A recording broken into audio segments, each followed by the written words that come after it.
네, 여야 의원들의 뜨거운 정치 토론 여의도 펀치. 오늘은 국민의힘 양금희, 더불어민주당 허영 의원과 함께합니다. 어서 오십시오. 네, 네, 안녕하십니까. 안녕하십니까. 네, 여의도 펀치 오늘의 첫 번째 주제부터 보시겠습니다.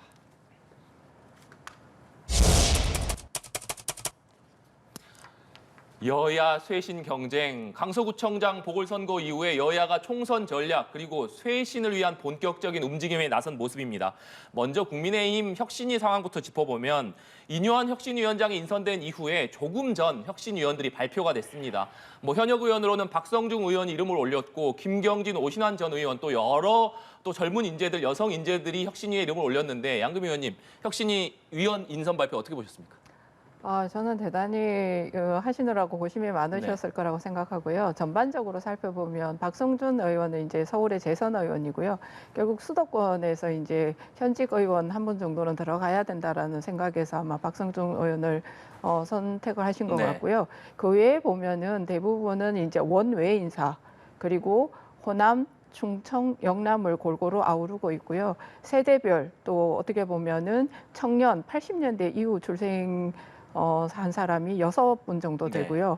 그다음에 성별로도 보면 13분의 혁신위원들 중에서 남성이 6분, 그리고 여성이 7분 정도 됩니다. 그래서 지금 하시고 있는 일들도 정치권에 있는 일만 있는 게 아니라 지금 보면은 뭐 국제 관계라든지 아니면은 그 애완동물과 관련되어지는 일을 하시는 분이라든지 아니면 행정이라든지 이런 분들에 대한 분들도 계시고 또 뭐 의사 선생님도 계시고 그리고 심지어는 뭐 지금 현재 대학에 재학 중인 학생까지도 지금 그 아울러서 청년을 대표하는 몫으로 지금 들어가 있는데요. 그래서 통합이라고 하는 정신으로 바라봤을 때 뭐 성별, 세대, 각 그다음에 지역별, 안배 이런 부분에 대해서 굉장히 많은 고심을 했는 표현이 있으시고요. 그리고 뭐 지금 현재로 보면은 오신환 의원 같은 경우는 대표적인 비윤계로 저희가 이야기를 하고 있는데 예전에 그 대통령 선거 이제 예비 선거 기간 동안에 유승민 캠프에서 상황실장을 하셨던 분이고 그리고 예전에 우리 당으로 보면 어려운 지역이라고 할 수 있는 관악구에서 재선을 하신 분이시죠. 그러면서 동시에 또 서울에 있는 오세훈 시장의 부시장을 하셨던 분이었던 걸로 알고요. 김경진 의원 같은 경우는 지금 당협위원장을 맡고 계시는데 호남의 광주에서 국민의 당으로 그때 당선을 한번 하시고 다음에 무소속으로 출마하셨던 분이기 때문에 정치적으로도 비윤계를 중심으로 하고 그리고 호남 그다음에 뭐 충청 각 지역에 안배를 하는 굉장히 탕평적 통합적 이번에 그 인사를 하지 않았을까 그렇게 저희는 판단하고 있습니다. 허영 의원님, 다른 당이긴 합니다만 민주당도 뭐 최근에 김은경 혁신위가 있었으니까 오늘 출범한 인요한 혁신위의 면면 어떻게 보셨습니까? 좀 더 근본적인 말씀을 좀 드려야 될 것 같습니다. 이 혁신위 구성 자체가 강서구청장 선거 결과에 대한 민심에 대한 충분한 답이 될지는 의문입니다. 사실상은 김기현 대표가 사퇴했어야 되는 것이 최고의 혁신이었거든요. 그런데 지금 김기현 대표의 재신임 자체가 혁신의 본질과 목적을 다 훼손하고 있는 상황입니다. 그렇기 때문에 혁신위에 대한 결과도 앞으로 좀 불투명하다 이렇게 좀 생각이 들고요. 뭐 혁신위 자체는 저는 박성중, 오신환, 김경진 의원은 오히려 혁신을 좀 방해하는 인물이 아닐까 이런 생각이 들고요. 비윤이라고 하면은 적어도 유승민, 이준석 대표 정도 돼야 진짜 비윤이다 이렇게 얘기할 수 있겠는데 저분들이 지금 결국은 강서구청장도 윤석열 대통령 때문에 진 거나 마찬가지거든요. 그럼 윤석열 대통령의 이런 실정에 대해서 올바른 이야기를 할 수가 있는가로 비윤과 친윤은 구분되어야 된다고 생각이 되는데 저분들이 그동안 윤석열 대통령의 실정에 대해서 올바른 소리를 해왔는가? 그렇지 않다고 생각을 합니다.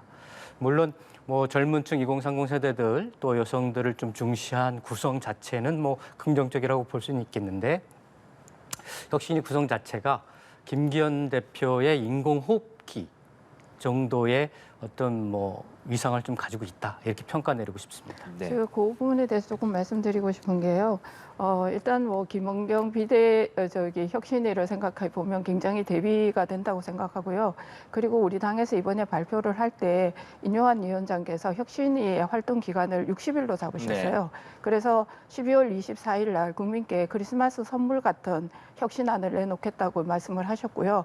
그리고 그동안에 기초부터 튼튼하게, 그러니까 처음부터 우리가 국민들에게 이번에 강서구청장 선거를 지게 된 이유부터 차근차근히 따져보고 그 이유에 대한 반성이 있고, 그 이후에 저는 우리가 그렇다면 어떤 방향으로 이번 혁신위를 나아가야 될 것이냐 하는 방향을 설정할 거고, 그리고 그에 따라서 대안을 실용적으로 저희가 만들어 갈 것이라고 하는 부분에 대해서는 누구보다 믿음을 가지고 있다고 보고요. 네. 그다음에 그 인요한 혁신위 위원장께서 처음에 일성으로 저희 위원장을 맡으실 때 하셨던 이야기가 통합, 그리고 변화, 그리고 희생, 이런 걸 얘기하셨는데, 희생을 다시 말하자면 기득권에 대한 부분을 내려놓는다든지, 그다음에 변화, 국민들과의 소통을 강화한다든지, 그다음에 정책적으로는 민생을 챙긴다든지, 이런 부분에 대해서도 충분히 방향에 대한 설정을 가지고 계신다고 알고 있고요.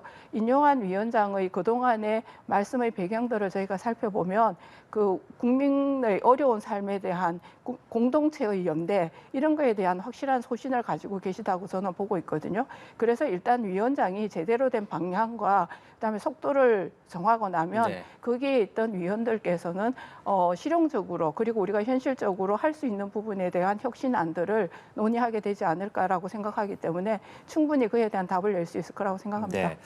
허영 의원님께서도 조금 전에 말씀해 주셨지만 사실 강서구청장 보궐선거 패배 이후에 그 국민의힘 의원들이 의총을 통해서 김기현 대표를 재신임을 했는데, 허영 의원님도 그렇고 민주당에서는 계속해서 김기현 대표가 사퇴하지 않는 것은 혁신이 아니지 않느냐, 이런 얘기들 계속하고 있거든요. 이 부분에 대해서는 어떻게 반박하시겠습니까? 저는 뭐 그 부분에 대해서 민주당에 대해서 제가 되돌려 드리고 싶은 얘기는, 이재명 대표의 사법 리스크와 관련해서 굉장히 많은 논란들이 있어 왔고, 지금 현재도 뭐 일주일에 2번 정도 좀 재판을 나가서 이제 재판을 해야 된다든지 하는 여러 가지 일들이 있음에도 불구하고 이재명 대표가 당대표를 그대로 유지하고 있고, 그러면서 그거를 덮기 위해서 김원경 혁신이라는 걸 띄웠는데, 김원경 혁신이가 끝나고 났을 때 남았는 게 뭐가 있습니까? 국민들 공분만 산 내용들밖에 남아있지 않고, 그때 제1호로 제안한 것 중에 하나가 불체포 특권 내려놓기라고 하는 거를 제안을 1호로 했었단 말이에요. 그 부분에 대해서 이번에 이재명 대표의 불체포 특권과 관련해서 저희가 투표를 국회에서 본회의에서 했지 않습니까? 그게 통과되고 난 이후에 그 민주당의 개딸들이 하는 행태를 보십시오. 이게 어떻게 혁신위가 한 내용을 받아들였다고 저희가 볼 수 있겠습니까? 이런 모든 것들을 볼 때 저희는 훨씬 더 우리 국민의힘이 제대로 된 혁신안을 60일 동안 충분히 고심하고 의논해서 대안을 내놓을 거라고 생각하고요. 그다음에 또 인요한 위원장께서 하셨던 말씀 중에 저는 굉장히 인상 깊게 들었던 내용이 뭐냐면, 나도 실수할 수 있다. 그렇지만 기조를 흔드는 일은 하지 않겠다. 그 말씀을 하셨는데, 굉장히 솔직하고 인간적으로 이 문제를 제대로 바라보고 계시는구나 하는 생각을 하면서 저는 봤습니다. 네. 양금 의원님께서 김은경 혁신위 얘기를 해주셨으니까, 민주당에서도 사실 김은경 혁신위가 뭐 여러 가지 안을 내놓긴 했습니다만, 이것이 사실 여러 가지 그동안의 일들이 벌어지면서 좀 유야무야된 것 아니냐, 이런 얘기들이 계속 나오거든요. 이 부분은 어떻게 봐야겠습니까? 네, 저는 그 혁신은 당 대표가, 그리고 대통령이 직접 해야 되는 것이 진정한 혁신이라고 생각을 합니다. 지금 국힘은 당 자체를 혁신하기보다는 정부를 혁신해야 됩니다. 그래야지만 국민의 신뢰를 얻을 수 있는 것이거든요. 지금 정부가 불통이고 정부가 잘못하고 있기 때문에 준엄한 심판을 내리고 있는 것이거든요. 이 본질을 꿰뚫지 못하면은 당 혁신은 절대 성공할 수가 없습니다. 그리고 당 대표가 정권을 내주겠습니까? 당 대표가 직접 전권을 쥐고 당 대표가 혁신을 해야 성과를 낼 수가 있는 것입니다. 저도 그래서 이재명 대표 체제하에서 혁신위가 들었을 때 당 대표가 직접 이재명다운 사이다 리더십으로 혁신을 끌고 나가셔야 된다, 이렇게 주문한 바가 있습니다. 이러지 않고 제3자를 내세워서 혁신은 제대로 된 성과를 낼 수 없다. 그리고 지금 국힘이 당의 혁신에 매몰돼 가지고 뭐 공청이나 이런 것들을 건드리려고 하는데, 그걸로는 국민의 신뢰를 얻을 수 없고 정부 혁신, 윤석열 대통령 혁신이 필요하다, 이런 말씀 좀 드리겠습니다. 제가 그 점에 대해서 한 가지 이제 사실관계를 좀 확인하면은 이번에 강서구청장 선거가 끝나고 난 다음에 대통령께서 했던 워딩을 저희가 주목해서 봐야 된다고 생각합니다. 그 말씀 중에 이런 게 있습니다. 반성이라는 단어도 나왔고 그보다도 저는 제 가슴에 굉장히 이렇게 와닿았던 말 중에 하나가 국민은 너를 타. 그 말씀은 강서구청장 선거에서 드러난 민심에 대해서 굉장히 이 엄중하게 받아들이고 소통을 강화하시겠다라는 표현도 하셨고 네. 그다음에 대통령실과 당의 관계, 건강한 관계를 어떻게 만들어 나가겠다고 하는 것은 어제 정무수석께서도 여러 번 밝히신 걸로 제가 알고 있습니다. 네. 여야의 쇄신 경쟁과는 사실 큰 연관이 있는 얘기는 아닙니다만 윤석열 대통령이 중동 순방을 마치고 현직 대통령으로서는 처음으로 박정희 전 대통령의 추도식에 참석했기 때문에 이 부분 좀 짚어봐야 될 것 같은데 어떤 의미라고 봐야겠습니까? 윤석열 대통령께서 사실은 이제 그 처음으로 아마 현직 대통령으로서는 박정희 대통령 이제 참배를 한 걸로 제가 알고 있는데요. 이 그 대통령의 그 이번에 가서 추도사를 보면 이런 표현이 있습니다. 하면 된다는 기치로 국민을 하나로 모아서 한강의 기적이라는 세계사적 위협을 이뤄내셨다. 네. 지금 세계적인 복합 위기 상황 속에서 박정희 전 대통령의 정신과 위험을 다시 새기고 이를 발판으로 다시 도약하는 대한민국을 만들어야겠다. 그러니까 오늘 추도식에 참석한 가장 핵심적인 워딩이 저는 여기에 들어있다고 생각합니다. 지금 세계적으로 뭐 전쟁으로 인한 복합적인 위기 속에 경제적인 위기 속에서 다시 한번 우리가 국민들끼리 연대하고 통합해서 힘을 모아가지고 새로운 경제로 도약하게 가기 위한 그러한 어떤 표상으로서의 박정희 대통령을 추도식에 참여하는 게 아닌가 싶고 또 사실 거기에서 이제 박근혜 전 대통령도 이번에 3번째 만나는 걸로 알고 있거든요. 거기에 소통을 통해서 전 국민적 통합을 이루어내겠다라고 하는 그런 마음을 표현하신 거고 오늘 사실은 최고위 회의에서 장해찬 청년 최고위원이 했던 말들이 어떤 말이냐면 박정희 정신과 그리고 김대중 정신을 우리 국민의힘에서 잘 본받아서 더 나은 대한민국을 만들어가기 위한 그리고 국민을 위한 그러한 부분에 대해서 열심히 하겠다, 최선을 다하겠다는 이런 표현의 말씀을 하셨거든요. 이게 저희가 지금 바라보고 있는 앞으로의 혁신의 방향 그리고 달라져야 되는 방향에 대한 표현이었다고 생각합니다. 네, 허영 의원님 어떻게 보십니까? 지지율이 많이 빠지니까 굉장히 좀 심각한 것을 느끼게 하는 그러한 행보였다고 생각이 됩니다. 얼마나 스스로 심각했으면 바로 귀국하자마자 추도식에 참석을 했겠습니까? 그런데 저는 근본적으로 저러한 박근혜 전 대통령과 윤석열 대통령의 만남이 보수 통합으로 이어질지 궁금합니다. 왜냐하면 인유한 위원장도 낙동강 세력들은 뒷전에 물러나야 되는데 낙동강 세력의 핵심이 박근혜 전 대통령 아니겠습니까? 그리고 지금 윤석열 대통령을 바치는 최고의 세력은 MB 세력입니다. 이명박 세력인데 다 김태호, 유인촌, 이동관, 김은혜 다 지금 용산 대통령실의 주축은 MB 세력 아니겠습니까? 어떻게 MB 세력하고 직접 박근혜 전 대통령을 구속시킨 윤석열 대통령하고 진정한 화해가 이루어질 수가 있겠습니까? 저므로 그거는 이제는 어떤 누구와 구세대하고 손잡는 그런 행보보다는 윤석열 대통령이 스스로 국정기조를 전면적으로 전환하고 또 내각을 쇄신하고 또 진정한 소통의 행보를 보일 때 아마 보수층, 등 돌린 보수층들도 다시 되찾을 수 있으리라 이렇게 생각이 되고요. 이러한 구세력들과의 손잡음은 오히려 마이너스 효과가 나지 않을까 이렇게 생각이 듭니다. 저 사실관계가 좀 틀린 걸 한 가지 말씀드리겠는데요. 윤석열 대통령께서 박정희 대통령 관련해 가지고 얼마나 급했으면 선거 끝나고 난 이후에 그게 추도식에 갔겠느냐 이렇게 말씀하시는데요. 그건 사실관계가 다릅니다. 올해 23년 2월에 구미에 박정희 대통령 생가를 방문하셔가지고요. 박정희 대통령의 정신에 대해서도 그때도 굉장히 함께 가야겠다라는 표현들도 하셨거든요. 이런 부분을 말씀드리겠고요. 사실 지금 민주당에서 우리 당의 혁신위에 관해서 어제부터 약간 이제 조금 안 좋은 소리들 그동안 지켜보시다가 하시는 거예요. 그런 걸 지켜보면서 제가 든 솔직한 생각은 우리가 지금 이렇게 혁신을 향해서 달려가고 있는 모습이 그리고 인요한 위원장께서 본인의 얼굴만큼이나 새로울 거다. 이런 표현을 하는 것들이 국민들께 이 기대감을 갖게 하는 부분에 네. 대해서 아마 두려움을 갖고 있지 않나 저는 그런 생각을 하고 있습니다. 네. 민주당 얘기도 해보겠습니다. 당무에 복귀한 이재명 대표 연일 통합을 강조하고 있는데 특히 오늘은 전현직 원내대표들과 도시락 회동을 함께한 것으로 전해졌습니다. 특히 전현직 원내대표 그러니까 전직 원내대표 같은 경우에는 언론에서 비명으로 분류하는 홍영표 원내대표도 있고 그렇기 때문에 이번 회동이 이재명 대표가 계속 강조하고 있는 통합 행보의 일환이다. 이런 분석이 나오는데 허영 의원님 어떻습니까?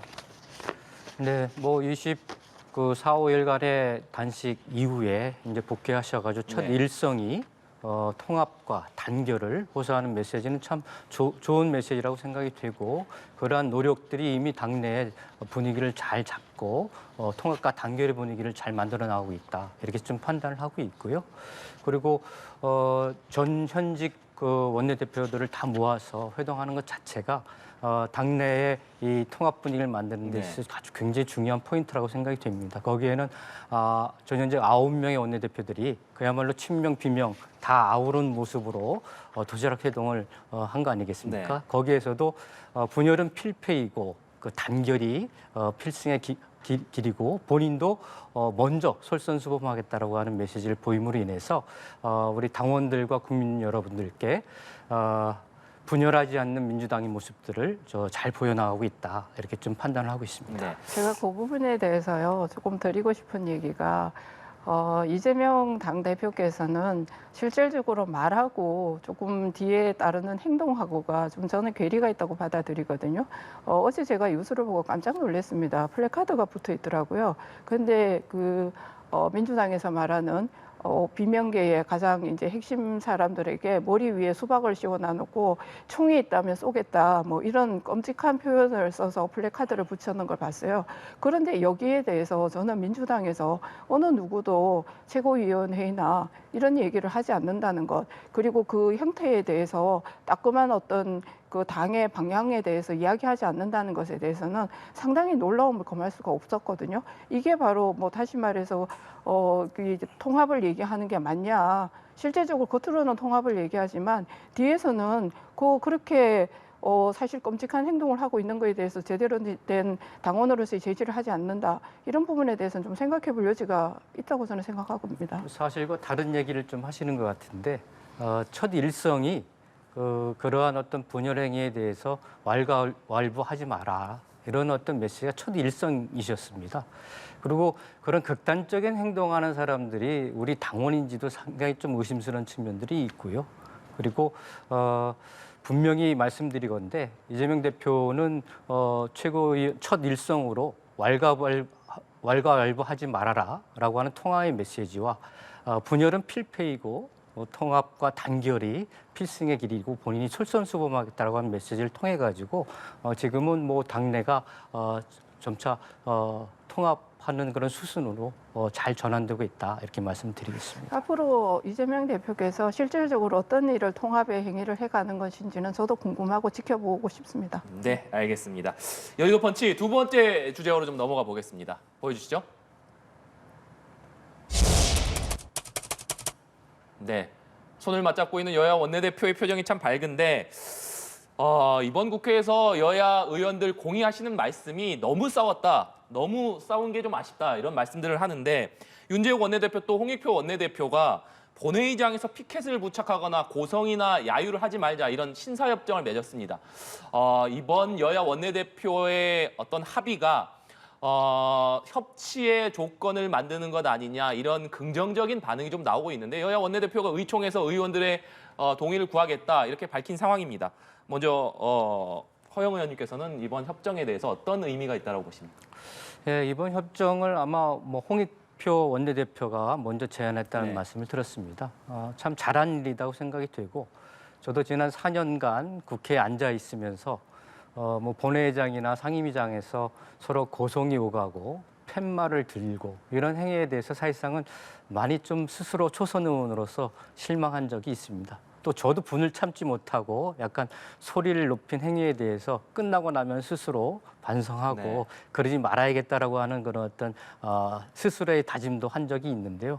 참으로 잘한 제안이고 또 그것도 국민의힘 윤재인 대표가 잘 받았다 이렇게 생각이 되고 앞으로 저부터 시작을 해서 신사협정은 반드시 좀 지켜나갔으면 좋겠다라고 하는 다짐의 말씀을 좀 드립니다. 네, 양 의원님. 네, 저도 뭐 그 부분에 대해서는 굉장히 공감을 하고 동의를 하고요. 그런데 이제 제가 이걸 바라보는 입장에서 보면 국회에서는 저희가 여당이지만 여당이 아닙니다. 사실 민주당이 거의 170석에 가까운 그러한 의석을 가지고 있기 때문에 민주당이 통과시키려고 하면 모든 법들도 합의되는 합의 과정의 생략을 통해서도 통과시키는 법들이 생기게 돼 있고 그러다 보니까 여야 간의 정쟁이 굉장히 빈번하게 일어나는데 오늘 이 자리에서 제가 그 허영 의원님께서도 그렇게 얘기하셨으니까 제가 한 가지 드리고 싶은 얘기는 국회는 합의 정신이 가장 우선입니다. 그러한 것들이 좀 지켜졌으면 좋겠고 검수완박 처리하듯이 그렇게 처리되는 독단적으로 처리되는 그러한 일은 없었으면 좋겠다라는 말씀도 함께 드리겠습니다. 네. 여야가 이렇게 신사협정을 맺은 가운데 다음 달 9일 본회의가 이 신사협정이 제대로 지켜지는지 분기점이 될 것이다, 시험대가 될 것이다 이런 관측이 나오고 있습니다. 민주당이 다음 달 9일에 노란봉투법과 방송 3법을 처리하겠다 이렇게 밝혔고 국민의힘에서는 필리버스터로 저지하겠다 이렇게 밝혔기 때문인데 이 과정에서 또다시 여야가 고성과 야유 같은 일이 반복되지 않겠느냐 이런 우려들이 나오고 있는 것이 사실이거든요. 허영 의원님 어떻게 보십니까?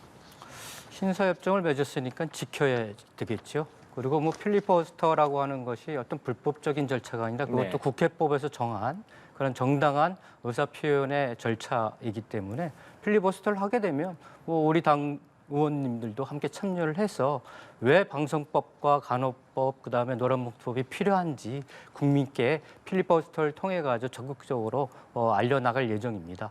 결국은 방송법 그다음에 노란봉투법 그리고 다양한 뭐 그 법 자체가 지금 헌법재판소에서 기각 판정 나고 또 적법한 절차였다라고 이렇게 좀 판결이 나지 결정이 나지 않았습니까? 저희가 뭐 검수완박법도 독단적으로 처리했다고 그러는데 그것도 또한 적법한 절차였다. 약간 부족한 점은 있었지만 그런 판결이 있었습니다.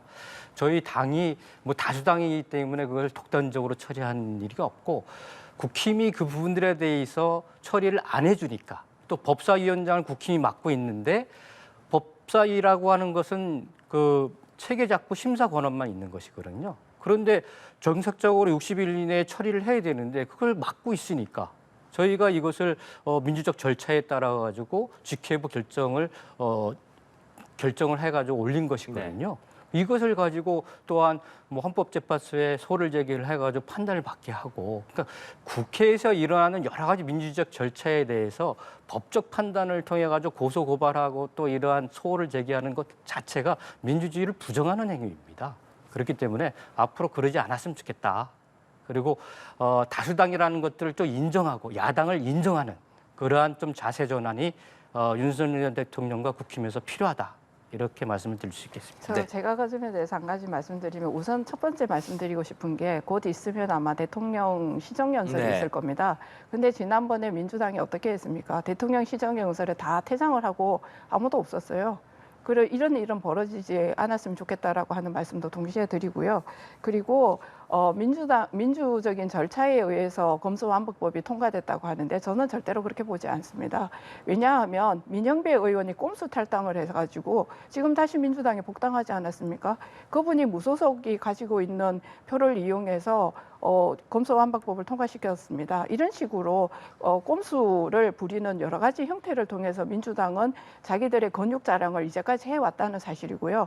그리고 이번에 그 권한쟁의 심판에서 얘기했던 것들은 법사위에 이 법이 이제 들어오게 되면 60일 동안 이제 아무 이유 없이 만약에 이거를 갖다가 계류하고 심의하지 않았을 때에는 이 부분에 본회의에 직회부를 할 수 있습니다. 그럼에도 불구하고 지금 법사위에서 하는 얘기는 이 법을 심사하고 있었다는 겁니다. 그러한 부분이 그러면 아무 이유 없는 게 아니죠. 법안을 심사하는 거는 뭐 60일 내에 반드시 심사하라는 그런 법이 있는 거 아닙니다. 그래서 오랫동안 충분히 수기를 거쳐서 법을 심사해야만 헌법에서 있어가지고 이 불일치 판정을 나는 일들이 줄일 수가 있거든요. 이러한 일들이 일어나는 것들을 지금도 그렇게 해서 직회부를 해서 그 법을 통과시켰다고 가겠다고 하는 거잖아요. 그리고 법이라고 하는 걸 통과시킬 때에는 저희 상임위도 마찬가지지만 법안 소위에서 충분히 논의를 하고 한 분이라도 거기에 대해서 어떤 부분에 대해서 이의를 제기하면 굉장히 오랫동안 수기 과정을 거쳐야 합니다. 그러한 일들이 뭐 예를 들어서 당에서 하명이 떨어지면 바로 기립 표결을 한다든지 이런 일들이 이제까지 비일비재하게 벌어진 거예요. 이런 부분에 대해서 사실 우리가 할 수 있는 일은 권한쟁의 심판을 통해서 우리들의 의사를 표현하는 거고, 그리고 이번에 헌재에서도 이 네 분의 재판관들이 그 부분에 대해서는 심의권을 저희가 제대로 행사할 수 없다라고 하는 부분에 대해서 동의를 하셨다는 말씀을 드리겠습니다. 좀 그 부분에 대해서 한 말씀 드려야 되겠는데 작년에 대통령 시정연설을 우리가 거부한 것은 바로 전날인가 사상 초유의 야당 중앙당사를 압수수색을 했습니다. 시정연설을 앞두고 제1야당의 당사를 압수수색하는 정권이 어디 있습니까? 그리고 이 직회부라고 하는 절차는 다수당의 횡포가 아니라 국회법이 정한 심사를 안 하니까 60일이 지나면 직회부 절차를 거치게끔 하는 국회법이 정한 민주주의적 절차다, 이렇게 말씀을 드리겠습니다. 당사를 압수수색했다는 말도 사실관계가 다릅니다. 민주연구원을 압수수색한 것이고요. 그리고 그거와 관련돼서 전진상과 관련돼 지금 부패한 어떤 정치인이라고 할 수 있죠. 그런 부분에 대한 수사를 하기 위해서 한 것이지 민주당을 탄압했다는 말은 잘못된 프레임입니다. 네, 알겠습니다. 오늘 여의도 펀치 두 분 말씀은 여기까지 듣도록 하겠습니다. 지금까지 국민의힘 양금희, 더불어민주당 허영 의원과 함께했습니다. 오늘 말씀 고맙습니다.